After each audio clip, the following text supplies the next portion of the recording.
नमस्कार। जय Bhavani. Light cut गई थी, उसके कारण जो है वीडियो नहीं शूट हो पाया। उसके बाद जहाँ तक हम लोग किए थे उसके बाद से हम लोग देखेंगे 11 नंबर क्वेश्चन तक हम लोग देख चुके थे। ठीक है, 12 नंबर से देखते हैं। 12 नंबर देखिए, 12 नंबर प्रश्न क्या है।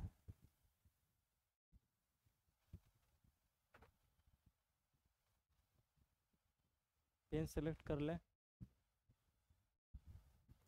देखिए 12 नंबर, देखिए 12 नंबर है, इनमें से किस युद्ध ने भारत में ब्रिटिश उपनिवेशवाद की नींव रखी थी। देखिए यहां पर पूछ रहा है कि कौन सा युद्ध हुआ था जो ब्रिटिश उपनिवेशवाद की नींव रखी थी। तो इस यह जो है पलासी का जो युद्ध हुआ था, इस युद्ध ने क्या किया था कि ब्रिटिश उपनिवेशवाद का जो है उसका यहाँ पर नींव रख दिया था, जो 1757 ईस्वी में हुआ था। ठीक है, इसके बाद पूरी तरह से जो है सत्ता स्थापित ब्रिटिशों ने किस युद्ध से कर लिया, तो बक्सर का युद्ध। ठीक है, जो 1764 ईस्वी में हुआ था। कब हुआ था? 1764 ईस्वी में हुआ था। ठीक है, नींव रखा था किससे? पलासी से, और सत्ता स्थापित कर लिया था बक्सर के युद्ध से। ठीक है, अब जो है देखिए यहां पर एक टर्म है उपनिवेशवाद, एक होता है औपनिवेशवाद। औपनिवेशिक, औपनिवेशिक।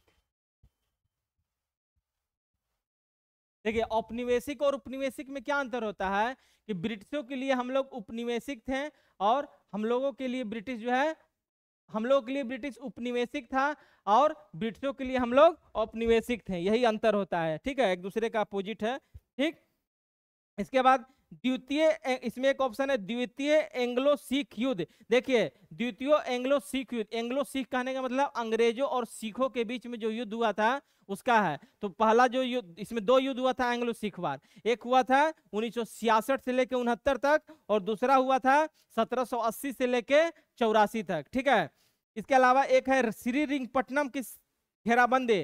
तो श्रीरंगपट्टनम जो है यह साउथ इंडिया में है, कर्नाटक में। श्रीरंगपट्टनम जो है यह तृतीय आंग्ल मैसूर युद्ध जो हुआ था, मैसूर या सिख नहीं, तृतीय आंग्ल मैसूर युद्ध जो हुआ था, वह युद्ध जो है अंग्रेज और टीपू सुल्तान के बीच में जो है श्रीरंगपट्टनम की संधि से क्या हुआ था? समाप्त हो गया था। ठीक है, तो यह था। नेक्स्ट प्रश्न 13 नंबर देखिए, 13 नंबर है पृथ्वी के वायुमंडल की सबसे बाहरी परत क्या कहलाती है। देखिए पृथ्वी का जो वायुमंडल होता है उसमें क्या होता है? स्ट्राटोस्फीयर होता है, क्षोभ मंडल होता है, समताप मंडल होता है, मध्य मंडल होता है, आयन मंडल होता है, बहिर्मंडल। तो सबसे बहिर्मंडल जिसको बोलते हैं उसको बोलते हैं, इंग्लिश में हम लोग बोलते हैं एक्सोस्फीयर, जो 640 किलोमीटर से ऊपर होता है। ठीक है, स्ट्राटोस्फीयर जो होता है यह क्षोभ मंडल कहलाता है। क्या कहलाता है? क्षोभ मंडल कहलाता है, जो 8 किलोमीटर और 14 किलोमीटर, जब 14 किलोमीटर, अगर हम लोग जो है क्या किया जाए, ध्रुव से बात किया जाए तो 8 किलोमीटर होता है, और विषुवत रेखा से बात की जाए तो 14 किलोमीटर होता है। ठीक है, उसके बाद स्ट्राटोस्फेयर है, ट्रोपोस्फेयर है। ट्रोपोस्फेयर जो होता है यह जो है 18 से 32 किलोमीटर के बीच में होता है इसका रेंज। ठीक है, इसमें ट्रोपोस्फेयर में जो है मौसमी घटनाएं जो इसमें घटता है स्ट्राटोस्फेयर में, इसमें वायुयान जो है जो उड़ता है वह ट्रोपोस्फेयर में होता है। इसके बाद जो है एक मिसोस्फेयर है जिसे मध्य मंडल कहते हैं, और एक आयन मंडल होता है। ठीक है, आयन मंडल में आयनोस्फेयर जिसको बोलते हैं इंग्लिश में, उससे जो है जो रेडियो वो होता है वो सब जो है वहां तक जाती है, फिर वहां से रिटर्न होके आती है, और एक्सोस्फेयर ये हो गया। ठीक है, तो पृथ्वी के सबसे बाहरी परत को क्या कहते हैं? एक्सोस्फीयर। नेक्स्ट प्रश्न है 14 नंबर देखिए, भूमध्यवर्ती क्षेत्रों में गहन वाष्पन के कारण होने वाली वर्षा को क्या कहते हैं? भूमध्यवर्ती क्षेत्र। भूमध्यवर्ती क्षेत्र कहने का मतलब क्या हुआ कि जैसे मान लीजिए ये है, तो ये भूमध्य रेखा ही है ना, ये भूमध्य रेखा 0 डिग्री, तो ये भूमध्यवर्ती क्षेत्र जो होता है, इस क्षेत्र में वाष्पन के कारण, यानी कि इस क्षेत्र में ही सूर्य की किरण यहाँ से यहाँ इसी बीच में ज्यादा होता है, इसी बीच में होता ही है, सूर्य यहाँ से यहाँ आता है, फिर यहाँ से यहाँ जाता है। ठीक है, तो इस क्षेत्र में गर्मी ज्यादा होती है, तो गर्मी ज्यादा होने के कारण क्या होगा? जलवाष्प बनेगा, वाष्प बनेगा, वाष्प ऊपर जाएगा, संघनन होगा और बादल बनेगा, और फिर जो है क्या होगा, जब ज्यादा जो है संतृप्त हो जाएगा तो वर्षा होगी। तो वह कौन सी वर्षा कहलाती है? संवहनीय वर्षा कहलाती है। कौन सी वर्षा? संवहनीय वर्षा। देखिए अब एक है इसमें टर्म पर्वतीय वर्षा लिखा हुआ है। कौन सा टर्म लिखा, क्या लिखा हुआ है? पर्वतीय वर्षा लिखा हुआ है। तो पर्वतीय वर्षा क्या होती है कि जलवाष्प ग्रहण की हुई, जो नमी ग्रहण किए हुए जो वायु होती है, वह जो है क्या होता है कि पर्वत से जब टकराता है, बीच में कोई अवरोध आ गया, पर्वत आ गया, तो पर्वत पे जब अवरोध आ जाता है तो वो क्या होता है, पर्वत से टकरा के और ऊपर उठती है, और ऊपर उठने के बाद जो है बारिश होती है। ठीक है, उसे बोलते हैं हम लोग कौन सी वर्षा? पर्वतीय वर्षा। वाताग्र वर्षा, वाताग्र वर्षा क्या होता है? वाताग्र का मतलब होता है गर्म वायु राशि और ठंडी वायु राशि दोनों आपस में मिलती है, उसी को कहते हैं हम लोग क्या? वाताग्र कहते हैं। ठीक है, और चक्रवातीय वर्षा, चक्रवातीय वर्षा, चक्रवात किसे कहते हैं? जिसमें बाहर की ओर जो होता है वह निम्न वायुदाब होता है और अंदर की ओर जो है उच्च वायुदाब होता है। ठीक है, और हवा जो है उच्च वायुदाब से निम्न वायुदाब की ओर प्रवाहित होती है। तो इसका आंसर कौन सा हो जाएगा? संवहनीय वर्षा हो जाएगा। ठीक है, नेक्स्ट प्रश्न 14 नंबर, 15 नंबर, 15 नंबर। डोलवी इस्पात संयंत्र कहाँ स्थित है? डोलवी इस्पात संयंत्र जो है यह महाराष्ट्र में स्थित है। कहाँ स्थित है? महाराष्ट्र में। देखिए अलग अलग इस्पात संयंत्र है, जैसे राउल किला है, भिलाई है, ये सब अलग अलग जो है। टाटा है, सबसे बड़ी इस्पात की कंपनी कौन है? टाटा है, और टाटा, और दूसरे नंबर पे सेल है जो भारत सरकार का उपक्रम है। ठीक है, और विश्व की बात की जाए तो सबसे बड़ा इस्पात संयंत्र कहाँ है? लग्जमबर्ग में है। नेक्स्ट है लग्जमबर्ग में आर्सेलर मित्तल का हुआ है। नेक्स्ट प्रश्न है 16 नंबर। भारत के निम्न राज्यों में से किसमें सागवान का वन पाया जाता है? सागवान का वन जो है मध्य प्रदेश में। कहाँ? मध्य प्रदेश में। नेक्स्ट प्रश्न है 17 नंबर। गोल्डन हैंडशेक निम्नलिखित में से किस योजना? देखिए गोल्डन हैंडशेक जो है स्वैच्छिक सेवानिवृत्त योजना है। कौन सी योजना है?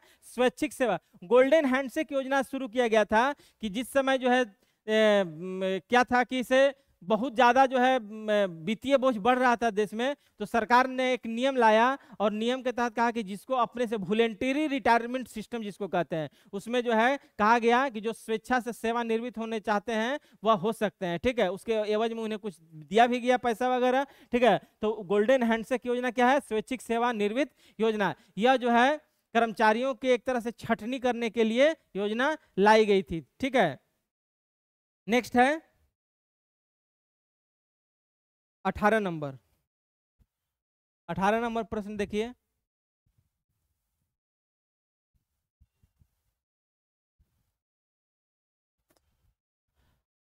अठारह नंबर। औद्योगिक पुनर्गठन से उत्पन्न हुई बेरोजगारी आमतौर पर आपूर्ति या मांग में उतार चढ़ाव के बजाय प्रौद्योगिकीय परिवर्तन के कारण होती है, उसे कहते हैं। देखिए उसे क्या प्रश्न कहा जा रहा है? औद्योगिक पुनर्गठन। औद्योगिक पुनर्गठन यानी कि कोई इंडस्ट्री है उसका फिर से गठन किया गया के कारण उत्पन्न हुई बेरोजगारी आमतौर पर आपूर्ति या मांग में उतार चढ़ाव की बजाय टेक्निकल प्रौद्योगिकी परिवर्तन के कारण होती है, उसे संरचनात्मक बेरोजगारी कहा जाता है। कौन सी बेरोजगारी कहा जाता है? संरचनात्मक बेरोजगारी। संरचनात्मक बेरोजगारी कहा जाता है। कौन सी बेरोजगारी कहा जाता है? संरचनात्मक बेरोजगारी। इस संरचनात्मक बेरोजगारी कहने का मतलब क्या होता है कि वैसी बेरोजगारी, रोजगार तो है लेकिन लोग जो है करना नहीं चाह रहे हैं, उसी को बोलते हैं संरचनात्मक बेरोजगारी। बेरोजगारी का परिभाषा क्या है? बेरोजगारी किसे कहते हैं? बेरोजगारी कहते हैं कि वैसा व्यक्ति जो जिसमें लोग जो है, वैसे लोग जो उत्पादन के कार्यों में नहीं लगे हुए हैं, उन्हें बेरोजगार कहा जाएगा। ठीक है ना, इसका सरकारी नौकरी से कोई संबंध नहीं है बेरोजगारी का। ठीक है, कहने का मतलब है उत्पादन, चाहे वह प्राइवेट सेक्टर में काम कर रहा हो, गवर्नमेंट सेक्टर में काम कर रहा हो, पब्लिक सेक्टर में या प्राइवेट सेक्टर, किसी भी सेक्टर में काम कर रहा हो, ठीक है, तो उसे बेरोजगार नहीं कहा जाएगा। कोई भी व्यक्ति अगर उत्पादन के कार्य में अगर कोई कुछ भी छोटा से छोटा कोई भी काम कर रहा हो, वह जो है रोजगार है, वह उसे बेरोजगार नहीं कहा जा सकता है। ठीक है, तो इसी को संरचनात्मक बेरोजगारी समझ में आए बात? क्या हुआ संरचनात्मक बेरोजगारी? कि काम तो है लेकिन लोग करना नहीं चाह रहे, उसे संरचनात्मक बेरोजगारी कहते हैं। उसके बाद है एक टर्म यहाँ पर लिखा हुआ है प्रतिरोधात्मक बेरोजगारी। प्रतिरोधात्मक बेरोजगारी, फ्रिक्शनल बेरोजगारी, ठीक है, घर्षणात्मक बेरोजगारी। इसमें क्या होता है कि लोग जो है, जैसे क्या होता है कि एक जगह से मान लीजिए कोई इसी कंपनी में जॉब कर रहा है, उसके बाद फिर वह दूसरे कंपनी में जाना चाहता है, तो एक कंपनी से दूसरे कंपनी जाने के बीच में जो उत्पन्न होता है, जितने दिन वह काम नहीं किया, उसी को बोलते हैं हम लोग कौन सा बेरोजगारी, प्रतिरोधात्मक या फ्रिक्शनल घर्षणात्मक बेरोजगारी। एक टर्म है यहाँ पर मौसमी बेरोजगारी।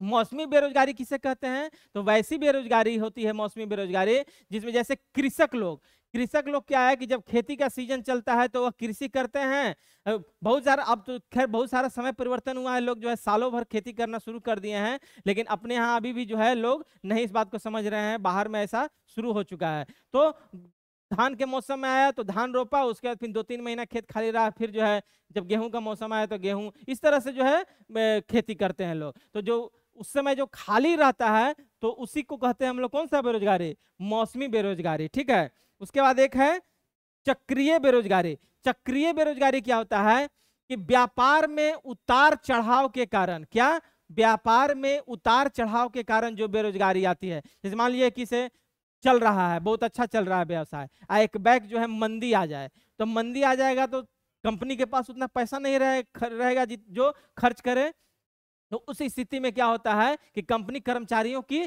छटनी करती है, ठीक है, और उसी को कहते हैं, उससे जो बेरोजगारी उत्पन्न होता है उसी को कहते हैं चक्रीय बेरोजगारी। परीक्षा में भी आता है कि मंदी के कारण जो है कौन सी बेरोजगारी उत्पन्न होती है, तो वह कौन सी बेरोजगारी हो जाएगी, चक्रीय बेरोजगारी, ठीक है। नेक्स्ट प्रश्न देखिए, यहां पर गलती लिखा हुआ है, समस्त नहीं समग्र, माइक्रो। देखिए इकोनॉमिक्स दो तरह का होता है, एक माइक्रो होता है, एक माइक्रो होता है। एक सूक्ष्म अर्थव्यवस्था होता है और एक दीर्घ अर्थव्यवस्था, यानी समग्र यहाँ पर होना चाहिए, समग्र मतलब पूरा, समग्र अर्थव्यवस्था, ठीक है। एक होता है माइक्रो इकोनॉमिक्स। तो माइक्रो इकोनॉमिक्स जो होता है यह व्यक्तिगत लोगों की आय को बताता है, यानी व्यक्तिगत रूप से किसी एक चीज के लिए अगर आकलन करेंगे तो वह माइक्रो इकोनॉमिक्स में आएगा, और जब पूरे देश के लिए आकलन करेंगे, पूरे अर्थव्यवस्था के लिए आकलन करेंगे, तो वह उसे क्या कहेंगे हम लोग, माइक्रो इकोनॉमिक्स। तो यहाँ पर प्रश्न जो है समग्र अर्थव्यवस्था किससे संबंधित है, तो आय के वृत्ताकार प्रभाव, यानी कि पूरी तरह से बड़ा पैमाने पर जो एक आर्थिक गतिविधि हो रही है उसको बोलेंगे हम लोग कौन। तो इसका आंसर कौन सा हो जाएगा, आय का वृत्ताकार प्रभाव, ठीक है। नेक्स्ट प्रश्न 20 नंबर,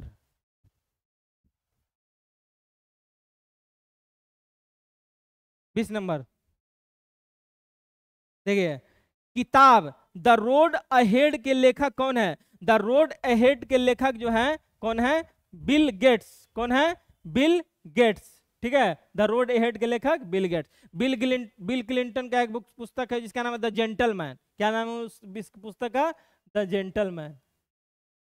बिल क्लिंटन का, जो अमेरिका के राष्ट्रपति थे, ठीक है। Bill Gates Microsoft CEO. Next है टीएन सेशन भी एक पुस्तक लिखे थे, बहुत फेमस पुस्तक था टीएन सेशन, जो चुनाव आयोग में थे, ठीक है। टीएन सेशन के पुस्तक का नाम है the D generation of India. क्या नाम है उसका, उनका पुस्तक का, the D generation of India. Next प्रश्न है 21 है, देखिए 21, हाल ही में बिहार सरकार ने युवाओं को आत्मनिर्भर और रोजगारोन्मुखी बनाने के उद्देश्य से किस आयोग के गठन को मंजूरी दी, तो बिहार आयोग। देखिए बिहार युवा आयोग अभी जो है हाल ही में नीतीश सरकार जो है उन्होंने जो है मंत्रिमंडल में फैसला लिया है, और उन्होंने कहा है कि बिहार में युवा आयोग का गठन किया गया। जिस प्रकार अल्पसंख्यक आयोग, महिला आयोग है, उसी प्रकार जो है युवा आयोग, यानी कि युवाओं को जो है भविष्य बेहतर बनाने के लिए जो है किस आयोग का गठन किया जाएगा, बिहार युवा आयोग का गठन किया जाएगा। नेक्स्ट प्रश्न है 22 नंबर, 22 नंबर, देखिए 22 नंबर क्या कहता है, नीति आयोग और पूर्वोत्तर क्षेत्र विकास मंत्रालय द्वारा जारी पूर्वोत्तर क्षेत्र जिला सतत विकास लक्ष्य सूचकांक में किस जिले ने सर्वश्रेष्ठ प्रदर्शन किया है, तो यह जो जिला है हनहथियाल मिजोरम में है, ठीक है। नीति आयोग का गठन कब हुआ था, 1 जनवरी 2015 को। ठीक है। और वर्तमान में इसके अध्यक्ष कौन है? राजीव, अध्यक्ष नहीं उपाध्यक्ष कौन है? राजीव कुमार। और नीति आयोग के अध्यक्ष कौन है? जो प्रधानमंत्री होता है वही नीति आयोग का अध्यक्ष होता है। नीति आयोग ने किसका जगह लिया था? योजना आयोग का जगह लिया था, ठीक है, जिसे 1 जनवरी 2015 को लागू किया गया। नेक्स्ट प्रश्न है 17, नेक्स्ट प्रश्न 23 नंबर, 17वां ब्रिक्स शिखर सम्मेलन कहां आयोजित हुआ? देखिए 17वां ब्रिक्स शिखर सम्मेलन जो है यह कहां अभी हाल ही में आयोजित हुआ है। कहां हुआ है? रियो डी जेनेरियो, जो ब्राजील है, ब्राजील की राजधानी रियो डी जेनेरियो में। ये ब्रिक्स जो है यह ब्रिक्स BRICS ब्रिक्स, ब्राजील, रसिया, इंडिया, चाइना, साउथ अफ्रीका। पहले जो है ब्रिक था, ठीक है, ब्राजील, रसिया, इंडिया और चाइना। अब इसमें साउथ अफ्रीका भी शामिल हुआ। 2001 में इसका क्या हुआ था? गठन हुआ था, ठीक है। लेकिन इसका प्रथम सम्मेलन जो है 2009 में हुआ। गठन कब हुआ? 2001 में। लेकिन प्रथम सम्मेलन कब हुआ? 2009 में। कहाँ हुआ था? रूस में हुआ था। और उसके बाद प्रत्येक वर्ष जो है ब्रिक्स का सम्मेलन होता है। अभी जो है इसमें और भी बहुत सारे देश शामिल हो गए हैं, ठीक है। जैसे 2024 में शामिल हुआ था मिस्र हुआ था, इथोपिया हुआ था, संयुक्त अरब अमीरात हुआ था, ठीक है, इथोपिया हो गया, मिस्र हो गया, ईरान हुआ था, ठीक है, 2024 में। और अभी 2025 में जो सम्मेलन हुआ रियो डी जेनेरियो में, इसमें जो है कौन शामिल हुआ? इंडोनेशिया। इंडोनेशिया। अभी 6 तारीख को 6 सितंबर को एग्जाम हुआ है यूपी पीईटी का, यूपीएससी पीईटी का। उसमें जो है प्रश्न आया था, ठीक है, 2025 में कौन शामिल हुआ है? तो कौन सा शामिल हुआ है? इंडोनेशिया। और यह 17वां ब्रिक्स सम्मेलन था। 18वां ब्रिक्स सम्मेलन कहाँ होगा? भारत में होगा, ठीक है। कहाँ होगा? भारत में होगा। नेक्स्ट प्रश्न है केंद्रीय कृषि मंत्री शिवराज सिंह चौहान के अनुसार भारत का लक्ष्य किस वर्ष तक मक्के के उत्पादन को दोगुना से अधिक करना है? देखिए मक्के के उत्पादन का लक्ष्य जो है 2030 तक, कहा कब तक? 2030 तक, सॉरी 2047 तक। 2047 तक जो है मक्के के उत्पादन का जो दोगुना लक्ष्य रखा गया है, यह जो है 2047 तक इसको पूरा कर लेना है, मैंने दोगुना से अधिक कर लेना है, ठीक है। मक्का के उत्पादन में भारत में कौन सा राज्य अग्रणी है? तो नंबर 1 पर है कर्नाटक, ठीक है, दूसरा नंबर पर है मध्य प्रदेश और तीसरा नंबर पर है महाराष्ट्र, ठीक है ना। और विश्व में अगर मक्के उत्पादन की बात की जाए तो सबसे नंबर 1 देश कौन है? यूएसए। विश्व में अगर बात की जाए तो यूएसए। और भारत की बात की जाए तो 1 नंबर पे कौन है? कर्नाटक, ठीक है, सेकंड में कौन है? एमपी, और थर्ड में कौन है? महाराष्ट्र, ठीक। नेक्स्ट प्रश्न 25 नंबर, बिहार सरकार ने सरकारी नौकरियों में महिलाओं को कितने % क्षैतिज आरक्षण देने का प्रावधान किया है? तो 35%। अब पंचायत में 50%, याद रखिए, बहुत इंपॉर्टेंट है। नेक्स्ट प्रश्न है 26 नंबर, WHO द्वारा शुरू की गई 3x35 पहल का मुख्य उद्देश्य क्या है? देखिए 3x35 का मुख्य उद्देश्य है तंबाकू, शराब और शर्करा युक्त जो पेय है उस पर कर बढ़ाना। अभी हाल ही में जो जीएसटी का फिर से जो कर जो निर्धारित किया गया है, उसमें ये सब जो है, इसमें इस सब पे 40% का टैक्स लगा दिया गया है। कितने % का? अभी 22 तारीख से लागू होगा। कब से? 22 सितंबर से लागू होगा। उसमें तंबाकू पे, जो पान मसाला है, शराब पे, शर्करा पे, शर्करा युक्त यानी कि जो पे पीते हैं ना, कोल्ड ड्रिंक्स पीते हैं, कैंपा, पेप्सी, कोको कोला, उस पर 40% का टैक्स लगा दिया गया है ताकि आप कम पिए, ठीक है ना। यह स्वास्थ्य के लिए अच्छा नहीं है। तो WHO ने भी यही काम किया है। WHO द्वारा शुरू की गई 3x35 पहल का मुख्य उद्देश्य क्या है? इन सब में जो शर्करा पेय है इस पर कर को बढ़ाना, ठीक है। और इसी के तहत जो है यही किया गया है। अब WHO जो है इसका गठन कब हुआ? 7 अप्रैल 1948 को। कब हुआ? 1948 को। मुख्यालय कहाँ है इसका? जेनेवा में है। कहाँ है? जेनेवा में है, ठीक है। नेक्स्ट प्रश्न 27 नंबर, भारत के किस शहर में राष्ट्रीय बायो बैंक का उद्घाटन किया गया? देखिए राष्ट्रीय बायो बैंक का उद्घाटन जो है नई दिल्ली में, ठीक है। राष्ट्रीय बायो बैंक का उद्घाटन कहाँ किया गया है? नई दिल्ली में। बायो बैंक क्या होता है? इसमें जो जीनोम होता है उस जीनोम को एकत्रित करने, जैसे ब्लड है, सेल्स है, टिश्यू है, ये सब को क्या किया जाएगा? यहाँ पर एकत्रित किया जाएगा, उसका अध्ययन किया जाएगा। उसी के यही है राष्ट्रीय बायो बैंक जिसका किया गया है। ठीक है। नेक्स्ट प्रश्न है,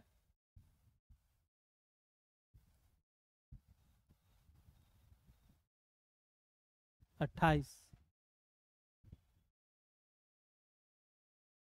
उत्तर प्रदेश सरकार द्वारा आकांक्षात्मक विकास खंड योजना के तहत वर्ष 2024-25 की डेल्टा रैंकिंग में किस विकास खंड को शीर्ष स्थान प्राप्त हुआ है? तो यह जो है जालौन जनपद उत्तर प्रदेश में है। ठीक है। उत्तर प्रदेश के लिए सबसे ज्यादा, उत्तर प्रदेश के लिए महत्वपूर्ण प्रश्न है। नेक्स्ट प्रश्न है, भारत में पहला अश्व रोग मुक्त कंपार्टमेंट, पहला अश्व रोग मुक्त कंपार्टमेंट कहां स्थापित किया गया, जिसे विश्व पशु स्वास्थ्य संगठन WOAH से मान्यता मिली है? यह जो है कहां स्थापित किया गया है? मेरठ उत्तर प्रदेश में। क्या स्थापित किया गया है? पहला अश्व रोग मुक्त कंपार्टमेंट, अश्व रोग मुक्त कंपार्टमेंट कहां स्थापित किया गया? मेरठ में। और इससे मान्यता किससे मिला है? WOAH। WOAH का मतलब क्या होता है? World Animal Health Organisation. ठीक है। और इसका वर्ल्ड एनिमल हेल्थ ऑर्गेनाइजेशन जो है, इसका गठन कब हुआ था? 1924 में हुआ है। ठीक है। कब हुआ है? 24 में हुआ है। मुख्यालय कहाँ है? पेरिस में। कहाँ है? Paris, France, France. इसके जो निदेशक हैं वह इमैनुअल हैं। ठीक। नेक्स्ट प्रश्न है, बिहार में तिलका मांझी विश्वविद्यालय कहाँ है? तो तिलका मांझी विश्वविद्यालय भागलपुर में है। ठीक। नेक्स्ट प्रश्न है, बिहार के किस शहर में पहला दूरदर्शन केंद्र स्थापित हुआ था? तो पहला दूरदर्शन केंद्र कहाँ स्थापित हुआ था? मुजफ्फरपुर में स्थापित हुआ था। ठीक है ना। कब स्थापित हुआ था मुजफ्फरपुर में? 14 जून 1978 को। कब हुआ था? 14 जून 1978 को। ठीक है। नेक्स्ट प्रश्न 32 नंबर, बिहार में गुप्त शक्ति के संगठन का श्रेय किसे दिया जाता है? देखिए, गुप्त शक्ति यानी गुप्त साम्राज्य, तो गुप्त शक्ति के संगठन का श्रेय जो है चंद्रगुप्त द्वितीय को। गुप्त जो साम्राज्य था, गुप्त साम्राज्य की स्थापना किसने की थी? श्री गुप्त ने की थी। और उसका महान शासक कौन था? समुद्रगुप्त, जिसे भारत का नेपोलियन भी कहा जाता है, समुद्रगुप्त को। ठीक है ना। सबसे प्रमुख शासक था श्रीगुप्त। उसके चंद्रगुप्त प्रथम का ही क्या था? पुत्र था, समुद्रगुप्त। और समुद्रगुप्त के का उत्तराधिकारी कौन हुआ? चंद्रगुप्त द्वितीय। ठीक है। इसी प्रकार जो है कुमार गुप्त भी हैं। ये सब अलग अलग इसके बहुत सारे शासक हैं। नेक्स्ट प्रश्न, बराबर की गुफाओं का उपयोग, बराबर की गुफाओं का उपयोग किसने आश्रय गृह के रूप में किया? तो यह कौन सा होगा? आजीवक। आजीवक संप्रदाय के संस्थापक कौन थे? मखली गोसाल। ठीक है। नेक्स्ट प्रश्न, बिहार को सर्वप्रथम अपने साम्राज्य में मिलाने वाला मुगल शासक कौन था? अकबर। कौन था? अकबर। बिहार को अपने साम्राज्य में मुगलों की बात की जाए तो अकबर था। 1574 में पटना पर अधिकार कर लिया था। किस पर अधिकार कर लिया था? पटना पर अधिकार कर लिया था। उसमें पटना पे जो राज कर रहा था वह दाऊद खान नाम का एक आदमी था, वही राज कर रहा था। दाऊद खान कौन था? एक अफगानी शासक था, जो अफगान जो शेरशाह सूरी था ना, उसी से रिलेटेड है दाऊद खान। और वह जो है पटना का राजा उस समय वही था। ठीक है। मुगल साम्राज्य, मुस्लिमों का जब शासन चल रहा था तब 1574 में, और जिसे अकबर ने उसे हराकर जो युद्ध में अपने में मिला लिया था। नेक्स्ट प्रश्न है, जून 1919 में मधुबनी जिला के किसानों को दरभंगा राज के विरुद्ध आंदोलन को किसने संगठित किया था? तो स्वामी विधानंद ने। स्वामी विधानंद ने। देखिए, क्या था मधुबनी जिला के में किसानों को दरभंगा राज के विरुद्ध, क्योंकि लोगों को अधिक कर देना पड़ रहा था, उसी कर के खिलाफ जो है लोग जो है भड़क गए थे और विद्रोह किए थे इनके खिलाफ। ठीक है। आंसर स्वामी विधानंद हो जाएगा। नेक्स्ट है, बिहार के किस स्थान से 2 यक्ष मूर्ति, पिछले भी क्लास में बताए हैं, पाटलिपुत्र इसका आंसर हो जाएगा। ठीक है। बिहार में शेरशाह का मकबरा कहाँ है? अभी बताएं हमने, शेरशाह का मकबरा कहाँ है? सासाराम, शेरशाह सूरी। 37 के बाद 38 नंबर आइए। शेर शाह ने किस युद्ध में हुमायूं को पराजित किया था? तो दोनों, चौसा का युद्ध और बिलग्राम का युद्ध, ठीक है ना, दोनों युद्ध में पराजित किया था शेर शाह सूरी ने किसको? हुमायूं को, ठीक है। चौसा का युद्ध कब हुआ था? चौसा का युद्ध हुआ था 26 जून 1539 को, ठीक है। चौसा का युद्ध कब हुआ? 26 जून 1539 को। और बिलग्राम का युद्ध कब हुआ? 17 मई 1540। कब हुआ? 17 मई 1540 को बिलग्राम का युद्ध हुआ था शेर शाह और हुमायूं के बीच में, जिसमें शेर शाह दोनों में हुमायूं को पराजित कर दिया था। नेक्स्ट प्रश्न है 39 नंबर, देखिए। इब्राहिम लोदी के काल में बिहार का सूबेदार कौन था जिसने सुल्तान के विरुद्ध किया था? दरिया खां नुहानी। कौन था? दरिया खां नुहानी। नेक्स्ट प्रश्न 40 नंबर, देखिए। पद्मश्री पुरस्कार पाने वाली पहली भारतीय अभिनेत्री कौन है? तो नरगिस दत्त। पद्मश्री से पुरस्कार, देखिए भारत का सबसे सर्वोच्च सम्मान क्या है? भारत रत्न है, उसका पद्म भूषण है, पद्म विभूषण है, पद्मश्री है, ठीक है। तो यह सब जो है भारत सरकार के द्वारा दिया जाता है अलग अलग क्षेत्रों में। नेक्स्ट प्रश्न है, निम्न में कौन सा जोड़ा सही है? तो यह देखिए कौन सा जोड़ा सही है पूछ रहा है, तो ये सही है। मणिशंकर अय्यर दी पाकिस्तान पेपर्स लिखा था, ठीक है, तो ये सही है। इंडिया मीन्स फ्रीडम जो है यह सी राजगोपालाचारी का नहीं लिखा हुआ है, किसका लिखा हुआ है? India means freedom. India means freedom लिखा हुआ है किसका? मौलाना अबुल कलाम आजाद। किसका? बहुत बार परीक्षा में यह प्रश्न आ चुका है, Maulana Abul Kalam Azad. Maulana Abul Kalam Azad India means freedom लिखे थे, ठीक है। उसके बाद सविता पांडे, सविता पांडे जो है द फ्यूचर ऑफ एनपीटी लिखी है, और मार्गरेट थैचर का लिखा हुआ है द पाथ टू पावर, तो याद रखिएगा, ठीक है। सी राजगोपालाचारी का नहीं था, ठीक है। नेक्स्ट प्रश्न 42 नंबर आइए। क्या है 42 नंबर? 42 नंबर है, निम्नलिखित में कौन सी नदी मध्य प्रदेश से निकलती है? देखिए मध्य प्रदेश से निकलती है कौन सी नदी? माही नदी। माही नदी कहां से निकलती है? मध्य प्रदेश के मिंडा जिला से, एमपी के मिंडा से, भिंडा नहीं मिंडा, यह विंध्य पर्वत श्रृंखला से निकलती है। कहां से निकलती है? विंध्य पर्वत श्रृंखला से निकलती है। और कहां चली जाती है? मध्य प्रदेश, मध्य प्रदेश के बाद राजस्थान में जाती है, राजस्थान के बाद गुजरात में जाती है, और गुजरात में खंभात की खाड़ी अरब सागर में जो है वहां पर जाकर मिल जाती है, ठीक है।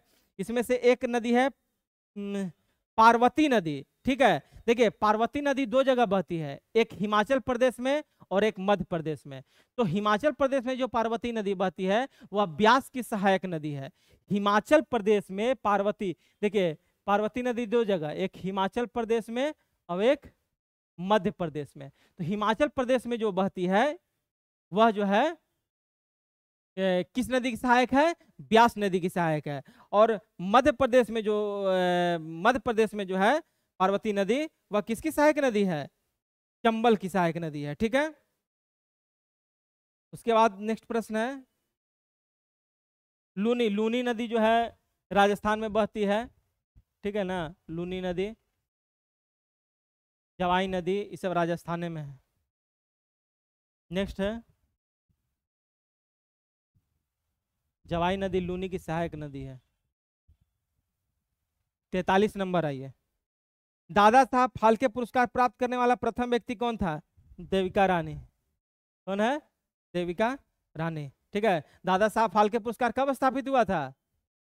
दादा साहब फाल्के पुरस्कार कब स्थापित हुआ था? 1969 में। नेक्स्ट प्रश्न 44 नंबर आइए, देखिए। किस देश ने विश्व का पहला उपग्रह ग्रीन हाउस गैस की निगरानी के लिए भेजा था? ग्रीन हाउस गैस बहुत खतरनाक गैस है, जापान भेजा था। ग्रीन हाउस गैस कौन कौन होता है? Carbon dioxide, carbon monoxide, methane, nitrous oxide, ठीक है। ये सब क्या है? CFC, क्लोरोफ्लोरोकार्बन, ये सब नहीं है। नेक्स्ट प्रश्न है कृषक दिवस कब मनाया जाता है? 45 नंबर। कृषक दिवस कब मनाया जाता है? तो कृषक दिवस कब मनाया जाता है? 23 दिसंबर को क्या मनाया जाता है? कृषक दिवस। 1 जुलाई को क्या माना जाता है? राष्ट्रीय चिकित्सा दिवस। 4 दिसंबर को नौसेना दिवस। 18 सितंबर को अंतर्राष्ट्रीय प्रवासी दिवस। देखिए 18 दिसंबर को अंतर्राष्ट्रीय प्रवासी दिवस और 9 जनवरी को राष्ट्रीय प्रवासी दिवस भारत के संबंध में। ठीक है, नेक्स्ट प्रश्न देखिए 42 नंबर। निम्नलिखित में से कौन एक अंग्रेजी लेखक है? अंग्रेजी लेखक है मुल्क राज आनंद। कौन? मुल्क राज आनंद। महादेवी वर्मा, महादेवी वर्मा यूपी के हैं, इन्हें आधुनिक मीरा भी कहा जाता है। क्या कहा जाता है? आधुनिक मीरा। ठीक है, नेक्स्ट प्रश्न। विश्व बैंक का मुख्यालय कहाँ है? तो विश्व बैंक का मुख्यालय कहाँ है? Washington DC. ठीक है, नेक्स्ट प्रश्न है अंटार्कटिका में पहुंचने वाली पहली भारतीय महिला कौन थी? अंटार्कटिका में पहुंचने वाली पहली भारतीय महिला मेहर मूसा। कौन? मेहर मूसा। नेक्स्ट प्रश्न 49 नंबर देखिए। इनसेट उपग्रहों की श्रृंखला का प्रमुख उद्देश्य क्या है?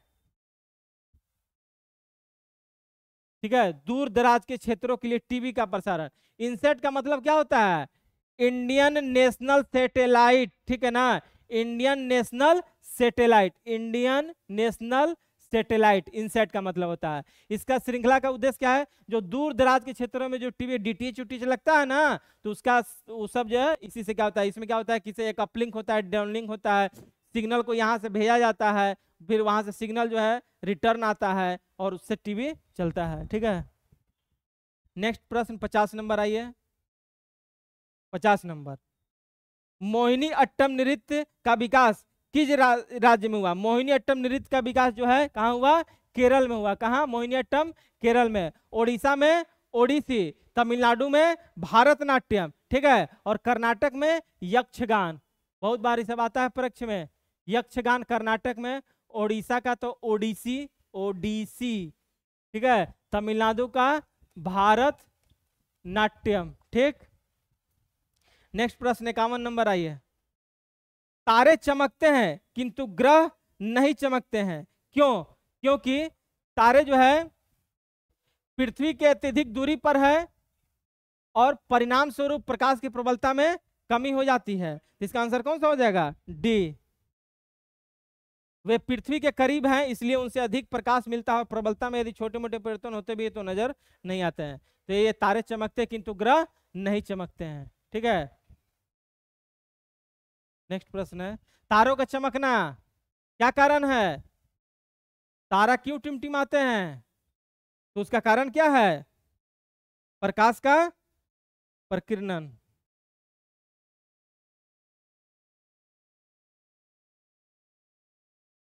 प्रकाश का अपवर्तन, तारों का चमन। ठीक है, नेक्स्ट प्रश्न है,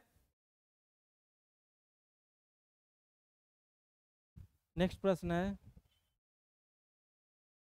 तारों का टिमटिमाना अपवर्तन। ठीक है, नेक्स्ट प्रश्न यही है 52 नंबर, सब उल्टा हो गया। 52 नंबर, निम्नलिखित में से कौन सा प्रकाश के अपवर्तन का उदाहरण नहीं है? तो प्रकाश के अपवर्तन का उदाहरण नहीं है कौन? अस्त होते सूर्य का रंग लाल होना। देखिए अस्त होते सूर्य का रंग लाल होना जो है यह प्रकीर्णन के कारण होता है। किसके कारण होता है? प्रकीर्णन,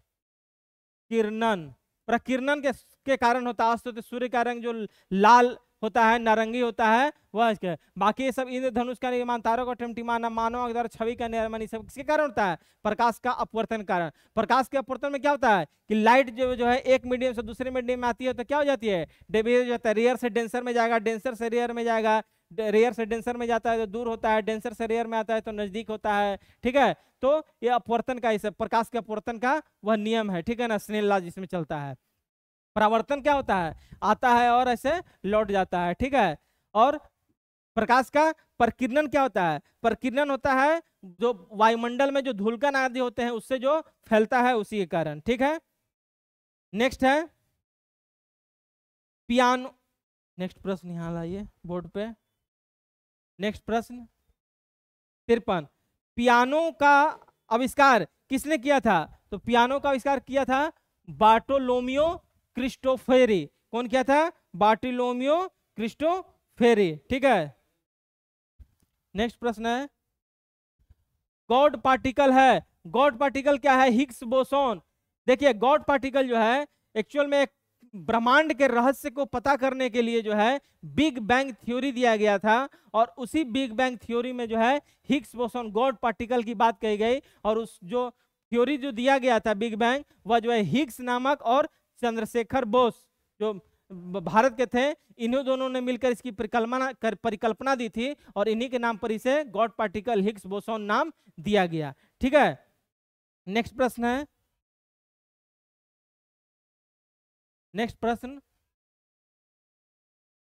निम्नलिखित कथनों को ध्यान से पढ़िए। प्रकाश ध्वनि के अधिक तीव्र गति, प्रकाश ध्वनि से अधिक तीव्र गति से चलता है। सही बात है, प्रकाश जो है ध्वनि से, प्रकाश का वेग कितना है? 3 × 10⁸ मीटर प्रति सेकंड। ठीक है, दूसरा है समुद्र के पानी का घनत्व नदी के पानी के घनत्व से अधिक होता है। सही बात है, समुद्र के पानी का घनत्व जो होता है, समुद्र के पानी का घनत्व जो होता है 1030 होता है, जबकि पानी का घनत्व जो है 1000 होता है क्यूबिक। ठीक है, तो ये सही है, ये भी सही है। ठीक है, नेक्स्ट है 1000 kg पर मीटर क्यूबिक, दोनों का होगा। नेक्स्ट है हवा में कार्बन डाइऑक्साइड की प्रतिक्रिया से, हवा कार्बन डाइऑक्साइड की प्रतिक्रिया से थोड़ी होगा लोहे में जंग लगेगा। ठीक है, वो तो वाष्प के कारण लगता है ना। ठीक है, तो ये गलत हो जाएगा, तो इसका आंसर कौन सा हो जाएगा? 1 व 2 सही है, 3 गलत है। नेक्स्ट प्रश्न 56 नंबर आइए।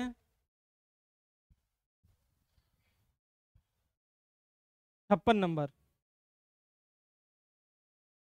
निम्न में कौन सी धातु मुक्त अवस्था में पाई जाती है? देखिए मुक्त अवस्था में पाई जाती है क्या? सोना है, चांदी है, ठीक है, प्लूटोनियम है, ये सब किस में पाया जाता है? मुक्त अवस्था में पाया जाता है। मुक्त अवस्था कहने का मतलब होता है कि जो न के बराबर रासायनिक अभिक्रिया करती है उसे मुक्त अवस्था में पाया जाता है। ठीक है, सोडियम, सोडियम के परमाणु संख्या सोडियम क्या है? Na से दर्शाते हैं इसको, पोटेशियम को K से, सोना को Au के से, कैल्शियम 20 होता है। ठीक है, नेक्स्ट है निम्नलिखित में कौन दाता परमाणु नहीं है? डोनर, डोनर एटम नहीं है, तो डोनर एटम कौन होता है? 13। एल्युमिनियम का कितना होता है एटॉमिक नंबर? 13 होता है। फास्फोरस, फास्फोरस का कितना होता है? फास्फोरस 15 होता है, P से डिनोट करते हैं। उसके बाद एक है आर्सेनिक, आर्सेनिक जो है 33 होता है इसका एटॉमिक नंबर। उसके बाद एक और है एंटीमनी, एंटीमनी का 51 होता है एटॉमिक नंबर। ठीक है, नेक्स्ट है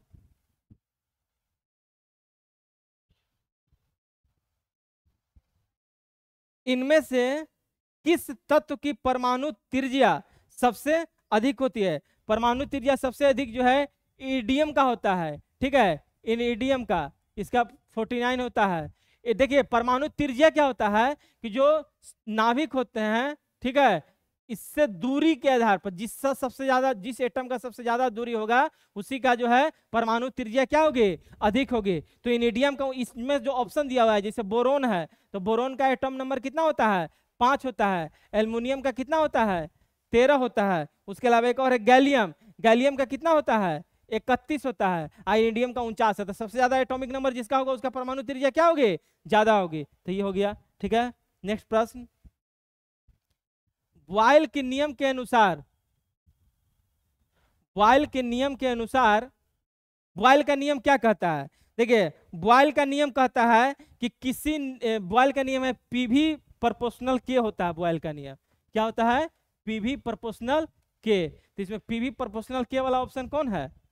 हाँ देखिए बी नंबर है, बी नंबर है, पीवी प्रोपोर्शनल। नियत तापमान पर यानी कि टेम्परेचर कांस्टेंट पर कोई भी गैस है जिसका द्रव्यमान का दाब, यानी कि द्रव्यमान का दाब P, प्रेशर और आयतन का गुणनफल कांस्टेंट होता है। क्या होता है? कांस्टेंट K के बराबर होता है। ठीक है, P प्रोपोर्शनल T जो होता है यह चार्ल्स का नियम होता है। किसका होता है? चार्ल्स का नियम। नियत तापमान पर, एक मिनट, चार्ल्स ने गे लुसाक का होता है, सॉरी, गेलुसाक, पी प्रोपोर्शनल, गेलुसाक का नियम। ठीक, नियत आयतन पर जो है पी प्रोपोर्शनल गैस का दाब तापमान के अनुक्रमानुपाती होगा, तब गेलुसाक का नियम होगा। पीवी प्रेशर और वॉल्यूम जब दोनों का मल्टीपल के कांस्टेंट होगा तो कौन सा नियम होगा? बॉयल का नियम होगा। अब भी प्रोपोर्शनल टी होगा तो चार्ल्स का नियम होगा नियत दाब पर।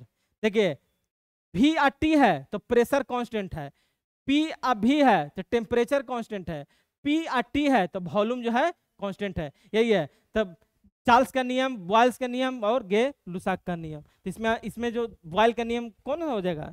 बी नंबर ऑप्शन सही हो जाएगा। नेक्स्ट प्रश्न 60 नंबर आई है, क्या है? निम्नलिखित में गलत मिलान जोड़ा को पकड़िए। देखिए गलत मिलान करने में तांबा कॉपर सी सही है, सोना ए संकेत सही है, पारा एच सही है, प्लेटिनम का पी नहीं होता है, फास्फोरस का होता है, इसको पीटी से डिनोट करते हैं, तो हो गया गलती। ठीक है, और एजी मतलब चांदी, और तो ये भी सही है, एजी 47 होता है इसका। तो इसमें कौन सा आंसर सही हो जाएगा?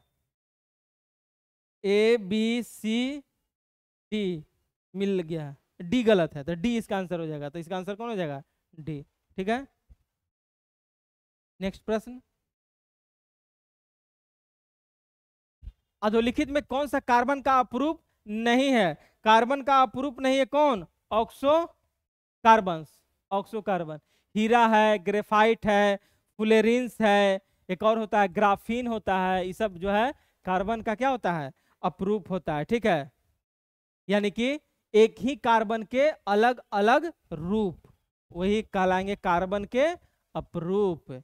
नेक्स्ट प्रश्न है, खाली संरचना अलग होता है। नेक्स्ट प्रश्न है 62 नंबर, सूची 1 को सूची 2 से मिलाइए। देखिए सूची 1 को सूची 2 से मिलाइए, तो BF5 टेट्राहेड्रल स्ट्रक्चर होता है। BF5 का कौन सा स्ट्रक्चर होता है? टेट्राहेड्रल स्ट्रक्चर होता है। BrF5 का स्क्वायर प्लेनर होता है। तो ये सब याद कीजिएगा, ठीक है ना। स्क्वायर प्लेनर कहने का मतलब होता है ऐसे रहेगा स्ट्रक्चर, ऐसे, ये स्क्वायर प्लेनर हो गया। ठीक है, टेट्राहेड्रल जो हो गया ये ऐसे रहेगा, थोड़ा सा ऐसे ऐसे ऐसे ऐसे, ये टेट्राहेड्रल हो गया।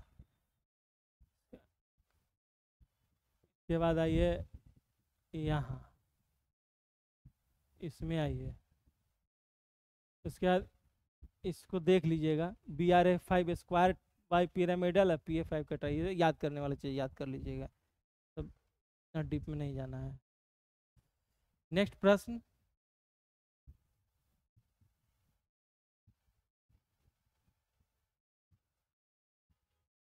नेक्स्ट प्रश्न है, ऑक्टोपस किस प्रजाति के अंतर्गत आता है? ऑक्टोपस मोलुस्का के तहत आता है। ऑक्टोपस समुद्र में रहने वाला एक जीव है, जैसे परवाल भित्ती है ना, उसी तरह का ऑक्टोपस होता है। ठीक है, इसका आंसर ए हो जाएगा।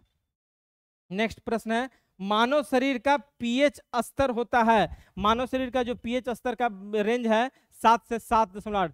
पीएच जो होता है, ठीक है, इसमें जो है पीएच का वैल्यू जो है 7 से अगर कम होगा तो अम्ल होगा, 7 से ज्यादा होगा तो क्षार होता है। ठीक है, इसका मतलब ये अम्ल क्षार को बताता है पीएच वैल्यू। नेक्स्ट है, दूध से दही, नेक्स्ट प्रश्न बोर्ड पे लाते हैं,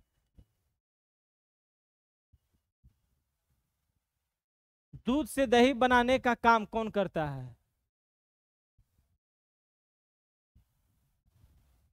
देखिए दूध से दही बनाने का काम कौन करेगा? जीवाणु करेगा। दूध से दही बनाने का काम जीवाणु करता है। जीवाणु की खोज किसने की थी? जीवाणु की खोज मैंने पिछले ही बताया था, 1676 में ल्यूएन हॉक ने किया था। ठीक है, विषाणु की खोज किसने की थी? 1892 में इवानो वस्की ने किया था। कवक का खोज किसने किया था? एंटोनियो। ठीक है, एंटोनियो 1729 में। नेक्स्ट प्रश्न है, देखिए 66 नंबर, स्वाद का पता लगाने के लिए अभिग्राहक को क्या कहते हैं? देखिए स्वाद का पता लगाने के लिए रसवेदी अभिग्राहक कहते हैं। देखिए हमारा जो जीव होता है, जीव में जो है 4 पार्ट होते हैं। ठीक है। आगे आगे से जो है मीठा होता है, सबसे आगे का जो पार्ट होता है जीव का वह मीठा, उसके बाद जो वाला पार्ट से नमकीन का पता चलता है, उसके बाद वाला से खट्टा, और सबसे जो यहाँ पर जो पार्ट है सबसे लास्ट में उससे कड़वा का पता चलता है। ठीक है। नेक्स्ट है 67 नंबर प्रश्न देखिए।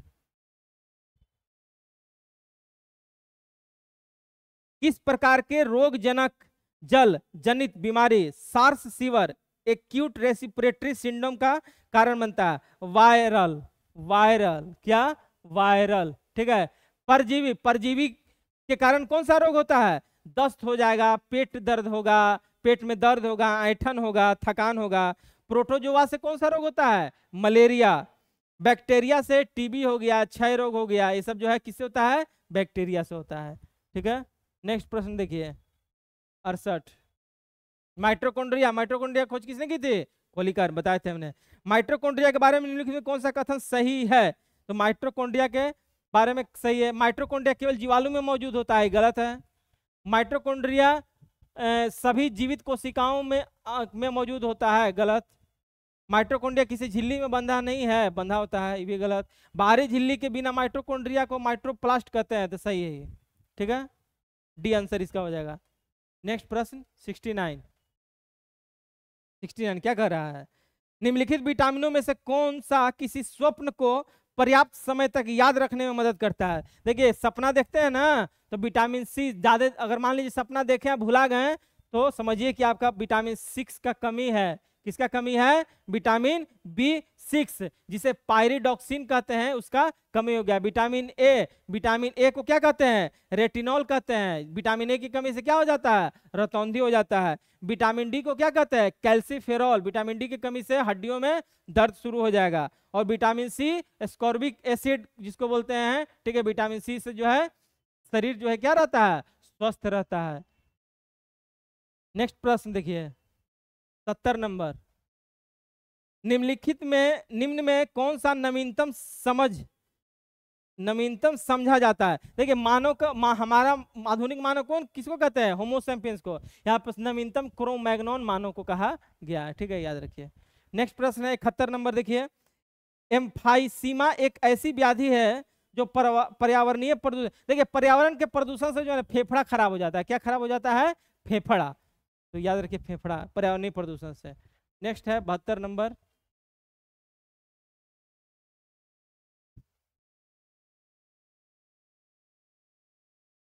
बहत्तर नंबर प्रश्न देखिए।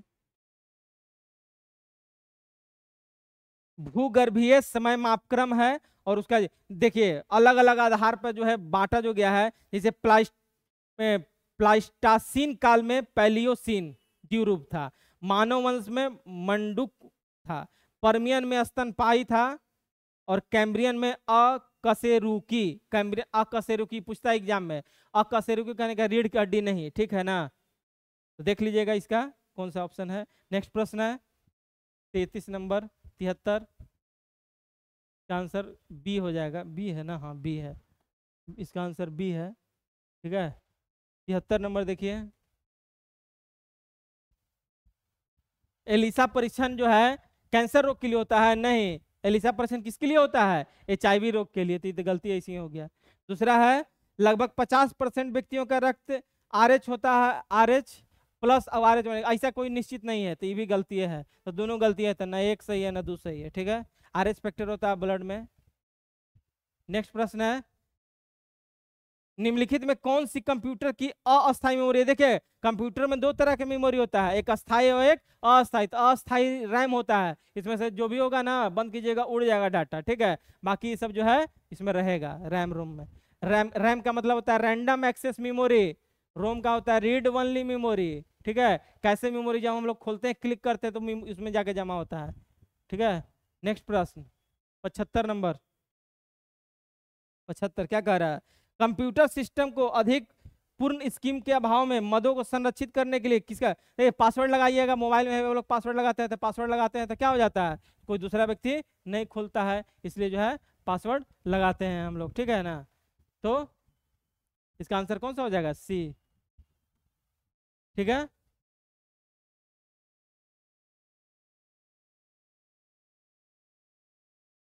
तो यह था कौन सा, यह था सेट,